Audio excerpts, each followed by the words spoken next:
Si Senator Bongo, mga kababayan, matapos na ilaglag ni Colonel Royina Garma, nasabit mga kababayan doon sa Davao model ng War on Drugs na nagbibigay po ng reward system para sa mga napapatay na suspected drug personalities.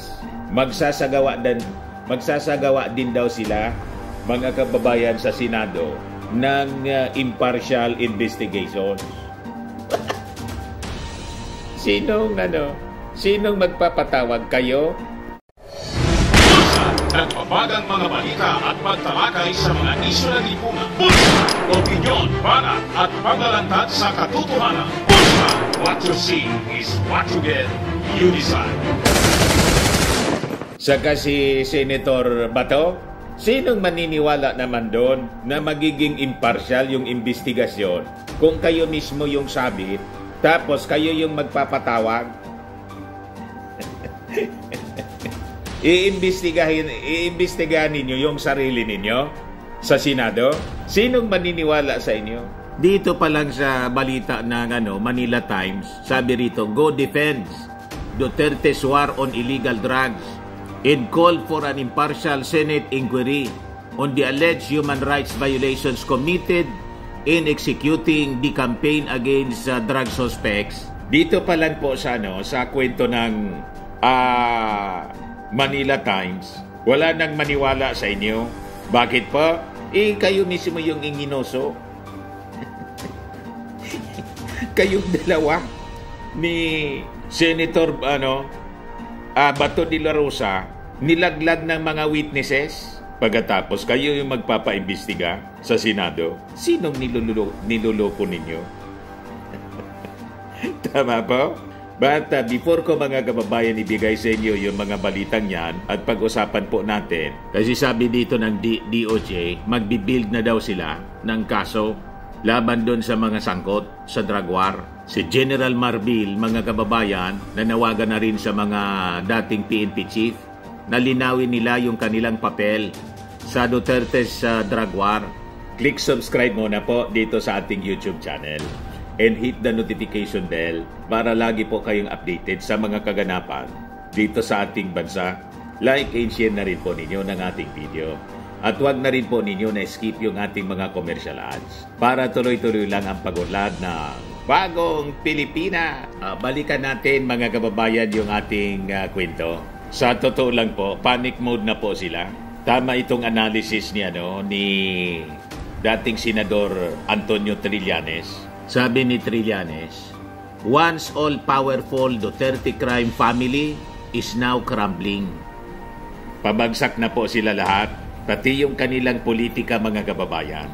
In all the politicians associated po sa kanila, damay, tulad po ni Bato at saka ni Bongo. So the possibility, mga kababayan, na itong mga politikos na dikit kay Digong po, lahat sila po matalo sa eleksyon with all the controversies na kanila pong kinasangkutan.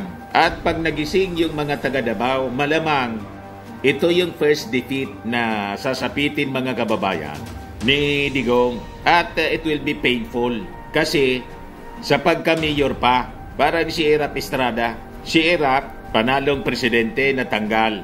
Bumalik sa pagka-mayor pero hindi na po sa San Juan kundi sa Manila.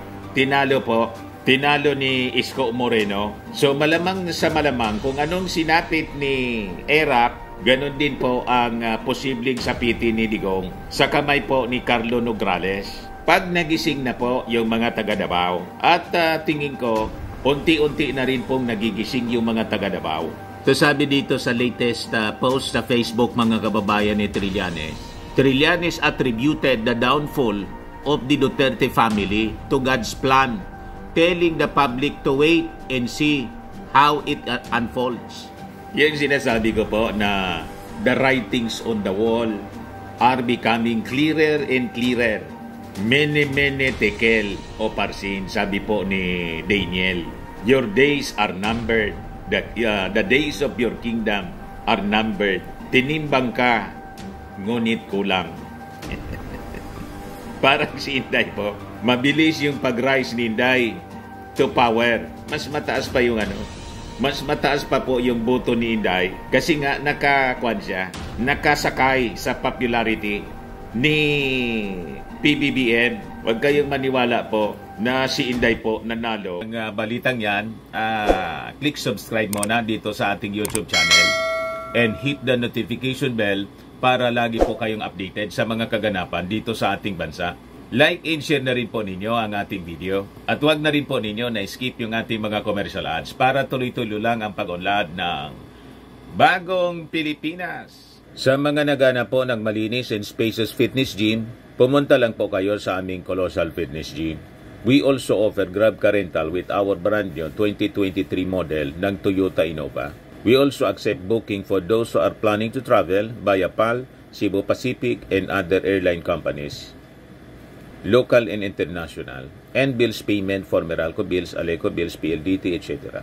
Ang Colossal Fitness Gym is located at 3rd floor Security Bank Building, Lanco Business Park, Legazpi City, Albay. For inquiries, look for Gilon Maravillas, contact number 0966-802-0949. Yan po yung aming Innova. Lagi na pong matao sa amin.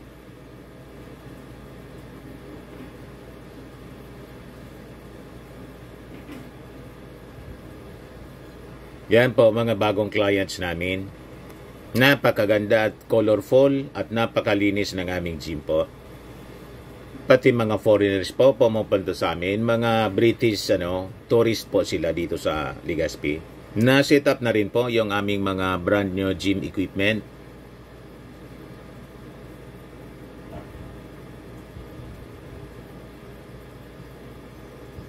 May treadmill na rin po kami. Ito naman po yung bago naming product na binibenta online. Eye Glow Serum, whitening po siya. Tingnan ninyo yung epekto sa aking anak na architect before and now. Yung mga inquiries po ninyo, dumiretso na lang kayo sa kanyang Facebook account, Riz Maravillas. Ito naman po, Firmax Firming and Lifting Cream, pinapahid po sa mga pulses and affected area. Mainam po sa paninigas na mga kaso-kasuan. Ito naman po, Automax Radiant Serum. Sa mukha naman yung application, anti-aging po siya. You will look 10 years younger than your age. Sa mga cancer patients naman po, baka lang gusto ninyo itong itry. Neng siya red mixed fruit drink. Hindi mo po siya gamot, food supplement siya. Kaya lang, gawa siya mga kababayan sa goji berry. Yung goji berry may anti-cancer properties. O ngayon, yung mga inquiries ninyo, dumiritso na lang kayo sa aming messenger sa Facebook para masagot namin agad. Ayos pa? Ayos na ayos niya, Mr. Maravilla. Dahil masikat siya kaysa sa mga Marcoses, walang katotohanan po yon. Ang totoo niyan, si Inday, gaya po 32 million yung boto niya, 31 million kasi mga supporters ni PBBM. Kaya yung mga propaganda po ni Inday na mangga, baliktad po, sila yung mangga. Yung mga propaganda, mga kababayan ng mga DDS na nabodol sila, ang nabodol po yung ating Pangulo. Sabi ng ating Pangulo, ako anya, yung paniwala ko, magkaibigan kami. Hindi pala. Hindi pala anya ako tinuring niyang kaibigan. Maybe anya, I am deceived. Nag-backfire po yung mga statements po ni Inday. Lahat ng mga sinasabi ni Inday, bumabalik po sa kanya. Ito, sabi ni Trillanes, tama ito, na analysis po ni Trillanes. Nagkakarambol na po ang once powerful Duterte family. Nag-self-destruct po. Nilaglag na po ng mga pinaka-close sa kanya na mga dating supporter niya. Tulad po ni Colonel Royina Garman, sabi, may special relationship with the former president. Inginoso doon sa sa Quadcom hearing. Sabit, pati si Bongo at si Bato. O ngayon, gusto magpa-imbestiga ni Bongo sa Senado. Senate investigation daw. Impartial Senate investigation. Malabo po na magiging impartial kayo. Kayo mismo yung sangkot. Ibig sabihin, may maniwala sa investigasyon ninyo sa Senado na ang dapat imbestigahan kayo. So, iimbestigahan ninyo yung sarili ninyo. Tapos, umaasa kayo na maniniwala yung mga mamamayang Filipino na impartial. Sabi niya dito, magsasagawa daw sila ng Senate inquiry on the alleged human rights violation committed in executing the campaign against drug suspects. Go dismiss as diversionary tactic the allegation of retired Police Colonel Royina Garma that Duterte wanted to replicate the so-called Davao model drug war, which gave law enforcers 20,000 pesos for each street-level drug suspect killed. Ang maganda po, Senator Bongo, para talagang impartial. At kung hindi totoo itong binulgar ni Colonel Royina Garma, kayo na mismo ang mag-volunteer na maging resource person. Magpa-invite na kayo sa Congress. Ang problema, si Bato inimbitahan na. Pati si Digong. Sige man lang ang sabi ni Digong na willing siya na sagutin. Bakit hindi pa siya pumunta? May standing invitation sa kanya. Di ba? Si Bato talagang ayaw.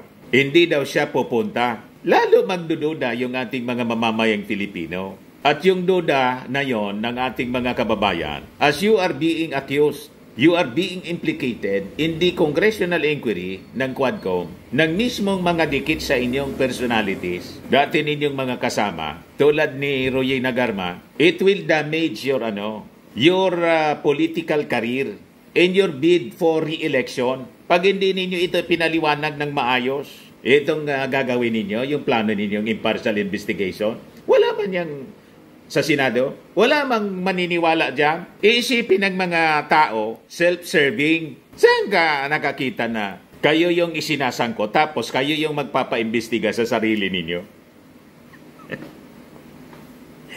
May ganon talaga. Ilalo pa kung si Bato ang chairman ng committee na magpapaimbestiga. Tulad ng ginawa ninyo doon sa Davao na investigasyon involving doon sa police operation na ginawa ni General Torre. Kala ninyo, natuwa yung mga tao. Napakalinaw po na in aid of Kibuloy, self-serving investigation. Lalo kayong nasira. Pero ituloy ninyo ang mga ginagawa ninyong kasiraan. O, di ba? Sinisira na mismo ninyo yung sarili ninyo. Ewan ko kung may mga senador kayong kasama na papatol. Pag pinatulan itong ipatawag ninyong Senate investigation na may existing na po, ongoing congressional investigation, pag ginawa ninyo at pinatulan, baka madama yung ibang mga senador, matalo rin. Di ba? Matalo sa midterm election, tuloy ninyo ang inyong plano na sabi ninyo, impartial investigation. Tingnan natin kung ano ang resulta. So sabi dito sa balita po ng Manila Times, the Senator Islam efforts to tarnish the legacy of former President Rodrigo Duterte's war on drugs amid allegations made against him during the House of Representatives Quadcom hearings. Anong itarnis po na mismong mga desisyon ng husgado nagsasabi na yung mga inakusa ninyo tulad ni dating Senador Laila de Lima at saka ni Espinosa lumabas, walang katotohanan yung mga kaso, dismiss.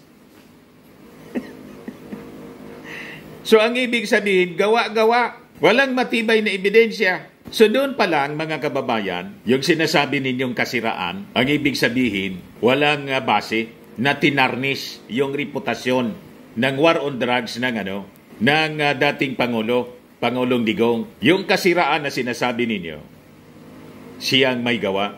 Backfire nga lahat eh. You see? Walang maniniwala sa inyo, kundi yung mga supporters ninyo, siyempre.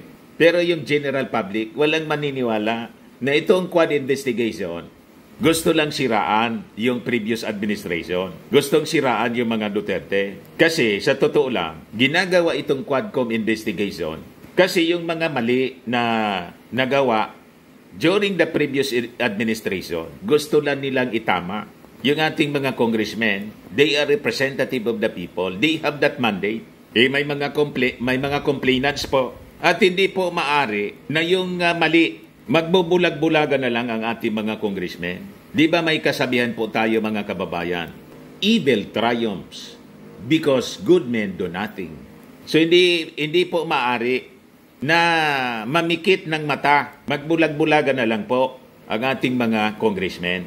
The Congress of the People. Kailangan po managot yung mga nakagawa ng kamalian.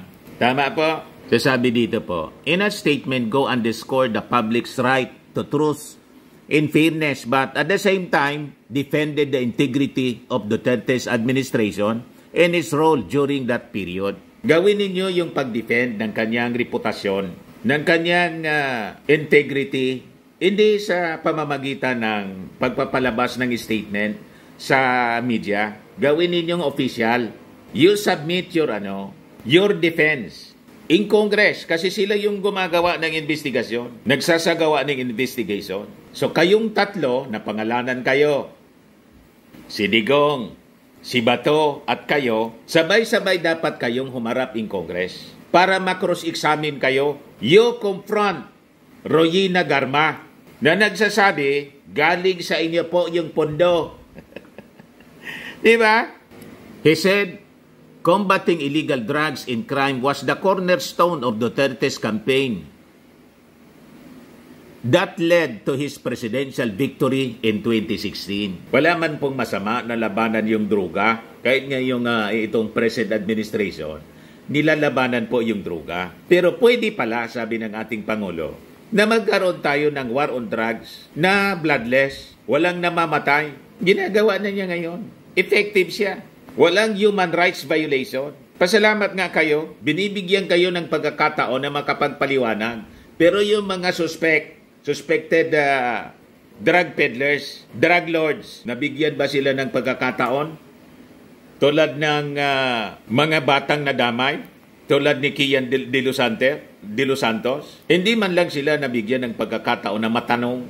Sentensyado agad. Kaya imbis kayo na magreklamo, pasalamat kayo kasi very fair po ang Quadcom. Iniimbita kayo eh. Pero yung mga victims, thousands of them, wala eh. Patay agad. Tapos kayo pa yung may ganang magreklamo ngayon na sinasabi ninyo, sinisiraan kayo. What about the victims? Buhay nila yung nasira. Yung mga pangarap nila nawala, pati ng kanilang pamilya. Pero kayo, buhay na buhay kayo. Until today, kayo pa yung may ganang magreklamo. Nasaan ang hustisya, Senator Bongo? Sabi dito, while he prefers to focus on public service, Go said he would not allow his name to be tarnished by baseless accusations. Kung baseless po yung akusasyon sa iyo ni Royina Garma kasi sabit ka, di sabihin mo doon sa Quadcom, mag-appear ka po doon, manumpa ka. Hindi tulad ng ginawa ni Inday, ayaw manumpa na magsabi ng totoo. Ganun lang po yon. Huwag palusot, Senator Bongo. Hindi uobra yung mga palusot ninyo ngayong administrasyon. He said that as Duterte's special assistant, his duties were limited and without involvement in police operations. Di sabihin mo doon na malinis ka. As stated anya in executive order creating my position, my functions are limited to scheduling appointments and presidential engagement. My mandate does not include police operations. He said Duterte, a lawyer and former prosecutor, was committed to the rule of law and would never condone unlawful killings. Ang dami nga pong na-AGK, may command responsibility. As a leader, siya yung nag-utos na kill. Recorded po yung kill niya. Inulit na naman nga niya ngayon. After na mag-file siya for mayor, nagbanta na naman. Paano maniwala yung ating mga kababayan? So, may tamang forum and the Congress has the power in aid of legislation. Go question Garma's testimony against Duterte at the Quadcom hearing saying it was part of diversionary tactics to muddle the true issue she is facing. Her participation in an alleged murder plot. He said that unsubstantiated and malicious claims have no place in a legitimate investigation.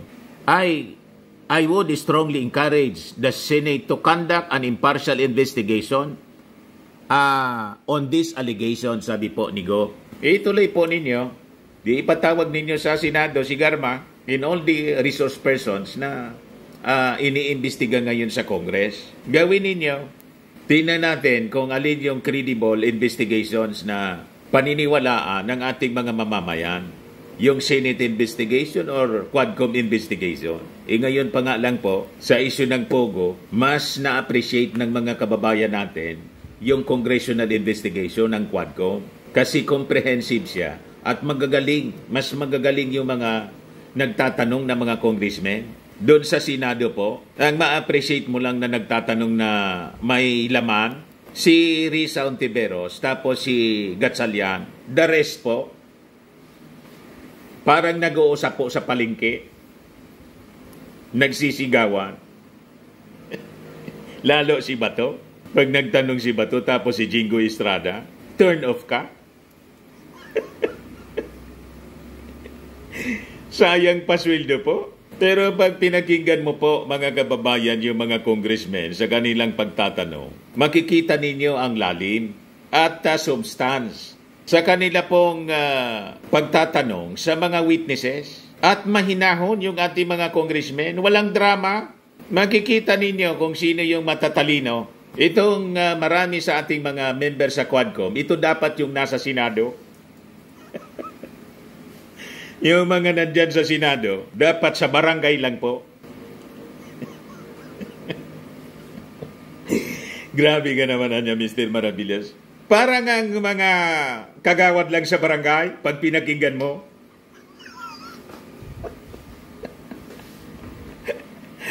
Ganon mga kababayan. Walang kalatoy-latoy po.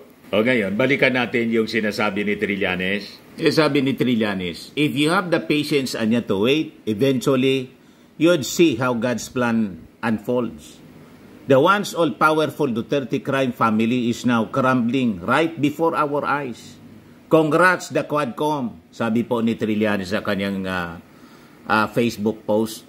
Sabi dito po sa balita ng Politico.com. As more details anya of the controversial drug war are uncovered by the House panel, Trillanes, a vocal critic of Duterte and his bloody war on drugs, said there is still work to be done to complete the job. Still, there is much to do. We should keep our focus and finish the job, sabi po niya. So ngayon, yung DOJ po, magsasagawa na po sila ng case build-up laban sa mga personalities na nabanggit po sa House investigation sa Quadcom. So makikita ninyo, pasikip ng pasikip ang mundo ng mga sangkot dito po sa war on drugs. Ako, tingin ko po, mga kababayan, pag nabuo yung mga kaso at na-file sa Husgado, kung ano yung sinapit noon ni Dilima, yun din ang sasapitin po ni Bato, ni Bongo, pati ni Digong. Kung anong sinapit, mga kababayan, ni GMA na nakulong noon, ni ERAP na nakulong, pati ni Pacquiao na nakakulong na ngayon, yun din ang sasapitin nitong mga personalities na to na nagmalabis noong kanilang panahon. Ito ngayon yung sabi. The Department of Justice said it would start a preliminary investigation in case build-up on the killings of high-profile individuals during the drug war of former President Rodrigo Duterte after the House of Representatives referred its committee report on the matter. Justice Undersecretary Raul Vasquez said in a message to reporters that the DOJ could also initiate the preliminary investigation when somebody files a complaint against those responsible. Here anya, it could be the police or private complainants. There must be an initiatory process. Kaya po, si dating Senador Laila de Lima, nagsabi siya na magpa-file siya ng kaso. Yun ang inihintay ng ating mga mamamayang Pilipino. Mag-file na po kayo, Senator Laila de Lima. Sabi ninyo, oras na ng paniningil. Huwag na ninyo pong patagalin. Ito na yung panahon. Tamang panahon. O ngayon, si General Marbil po, na nawagan sa mga dating PNP chief, to clarify roles in the Duterte drug war. Marbel issued his statement in response to the testimony of retired police colonel and former Philippine Charity Sweepstakes Office General Manager Royina Garma, who revealed that Duterte rewarded cops for every drug suspect killed during his term. So sabi po ni General Marbil, we take these allegations very seriously. We will thoroughly investigate Garma's claims to ensure accountability and transparency within our ranks. So alam na naman po ninyo kung sino yung itinuturong sangkot. Ang itinuturong sangkot, una na yung nag-resign na sa Napolcom, si Colonel Edilberto Leonardo. Tapos, idinawit si Bongo. Tapos, si dating senador, dating PNP chief, at ngayon senador Bato de la Rosa. So, siguro, doon na ninyo, simulan na ninyo yung investigasyon sa kanila.